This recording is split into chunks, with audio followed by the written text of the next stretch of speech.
Ladies and gentlemen, boys and girls, children of all ages, welcome to Robert Sports Show. I'm your host, Robert. All right, as we get ready for the NASCAR Craftsman Truck Series Freight 208 from Echo Park Speedway, they're in Hampton, Georgia. We got 207.9 miles, around this mile and a half, 135 laps, 3 stages, 40, 40, and 55.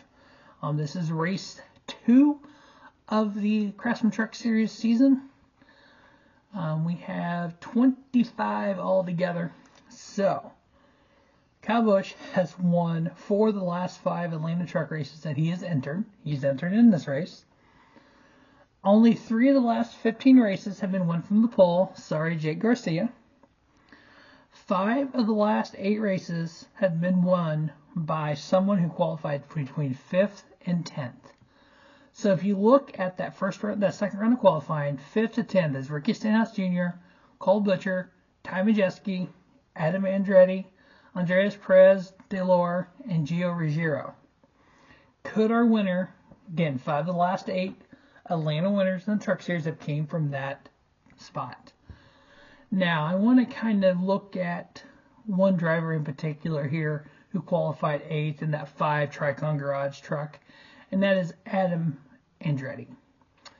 Yes, one of the most famous last names in motorsports history. The late John Andretti's brother, Aldo Andretti, is his father, who is the brother to Mario. He's cousins to Michael and all the Andrettis and Marco and all them. The reason I'm pointing him out, there's been a controversy this week about last week and Cletus McFarland in the Truck Series. Now we know that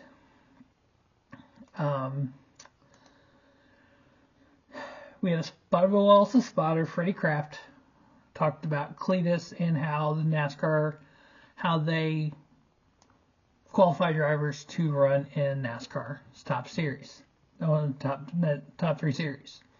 How he shouldn't have been given a license and blah, blah, blah.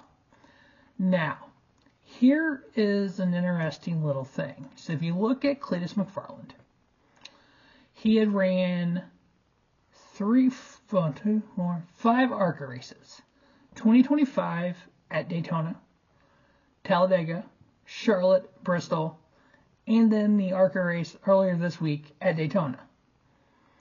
He ran the Bristol race at the ARCA East before getting into a truck at Daytona. He spun, didn't take anybody else out. He got loose coming off of 4. Now, there was another driver in this same field that no one is talking about. And I am not trying to put this 21-year-old kid down at all. He drives for one of my favorite teams, Collie Racing, and he's part of the return to Ram in the Truck Series. And he seems to be doing fairly well. I'm talking about Minnie Tyrell. Minnie Tyrell's NASCAR experience beyond late models, mind you. I'm talking ARCA and up. He ran the ARCA race this week before getting into a truck. Whatever the biggest track that the car's late model tour races on, which I would maybe say is what, half mile probably. I don't know all these little tracks that they run on. Just kind of running through here and looking at some of them around a half mile. Florence is Myrtle Beach. What is Myrtle Beach? 4/10 of a mile. So yeah, I mean maybe a half mile. So his first experience was the test at Rockingham. No one is saying a single word about him, but we're singling out Cletus McFarland, excuse me. But here we have Adam Andretti, the less than experience than that. No one is talking about that. We had a conversation, and there's a conversation going on. Well, I'll talk about it in the overall Auto Parts preview about a driver there as well. I'm not bringing this up to downgrade anyone. I'm just saying if we need to have an approval process, it needs to be the same for everyone. And I saw some people online talking about they need to run so many races in ARCA, so many races in trucks before going to Xfinity or Cup. Cool. Then if Justin Newgarden or Scott McLaughlin want to come over from IndyCar and run Charlotte, they can't, based on that criteria. They have to run so many ARCA and stuff races. Hiller Got 4-time Indy 500 champion last year. So I guess he's just SOL. So we gotta have some type of, either leave it like it is or change it for it's fair to everyone. But I just wanted to point out some drivers that no one's talking about that had less experience than what Cletus had at Daytona. Anyway, moving on to the FR8 208 Craftsman Truck Series race. The last 4 Truck Series races at Echo Park Speedway. Kyle Busch has 2 wins, and he's got 1.0 average finish. Taylor Gray, 1 race, finished 4th. Chandler Smith, average finish 4.5. Ty Majeski, 6.0. Ben Rhodes, 10.75. This is in the last 4 races. Gio Ruggiero, 1 race, finished 11th. Tyler Ankrum, 11.75 average finish. Michael McDowell, 1 race, finished 12th. Stuart Friesen, 13.25. And John Hunter, 13.5. Some of the notables in this race is Kyle Busch in the 7. We've already talked about that. Ty Dillon is in that number 25 Ram truck for Colic in their All-Star truck. 45 for Nice Motorsports is Ricky Stenhouse Jr. again this week. Same as the number 62 for Homar Friesen, John Hunter Nemechek. The number 77 for Spire Motorsports has Carson Hocevar in it. The number 1 back to the Truck Series for his first race of 2026. In the Truck Series, that is. We have in Tricon Garage number 1, we have Corey Heim. And then Adam Andretti in the number 5 for Tricon Garage as well. In the last 4 races, at Echo Park Speedway, for the Truck Series, average running position, Kyle Busch, 3.68. He's always up front.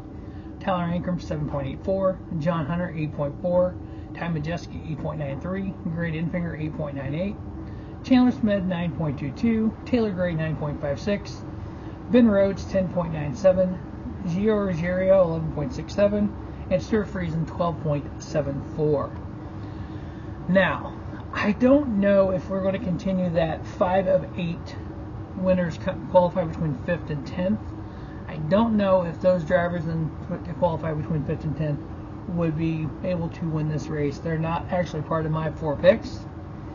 Now, since we have the chase this year, no more win and you're in. Chandler Smith is not a guaranteed spot in the chase this year. So right now, Chandler Smith is leading in points with a win. Christian Eckes is minus 19. Ty Majeski minus 20. Gio Ruggiero minus 30. Caden Honeycutt minus 31. Brendan Butterbean Queen minus 33. Tyler Ankrum minus 37. Stuart Friesen minus 38. Ben Rhodes minus 39. And Andres Perez de Lourdes minus 41. Now, drivers that are not running full time, I pulled them out of this, so I'm not talking about them. Cole Butcher is 11th, minus 42. Tanner Gray, minus 42 and 12th. Frankie Muniz, 13th, minus 44. Daniel Dye, 14th, minus 45. And Clay Greenfield, minus 46 and 15th in points. Now, based on the past 5 years, if you look at the last driver in the playoffs after, what is it, 18 for the cutoff of the regular season in the Truck Series? I'm so used to Cup, I'm not used to this. So 18, yes. After 18 races, if a driver has at least 500 points for the past 4 to 5 years, they would be within the top 10 in points, and that would get them into the chase. So if you look at that per race, you're looking for about 27.7 races, or 27.7 points average per race. That'll get you into the chase this year, the top 10 for the Truck Series. So these drivers, as we search for points and we're looking for points, that's something they're going to be kind of looking at. Now, I know a lot of people were not happy with the way the Ram effort qualified here at Atlanta. They're qualified 25th, 26th, 28th, 29th, and 30th. Justin Haley qualified 25th at a 32.6. 32.2 made the top 10. So you're looking at about a half a second. If you thought these Ram trucks were going to come in and automatically be the fastest trucks on the track and win every race, you were sadly mistaken. Now, obviously it's a completely new effort. August is when this announcement came. So Colic Racing's had to basically build a truck team.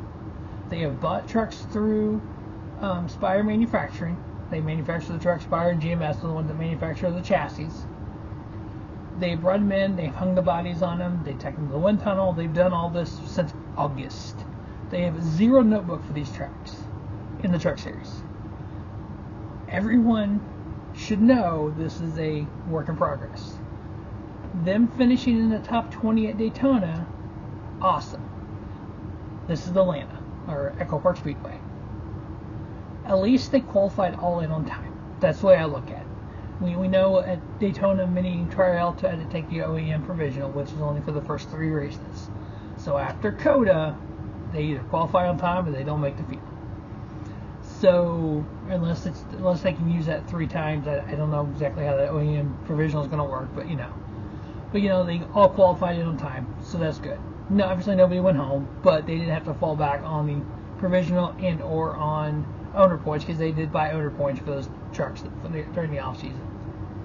So my 4 picks to win the Freight 208 NASCAR Craftsman Truck Series race.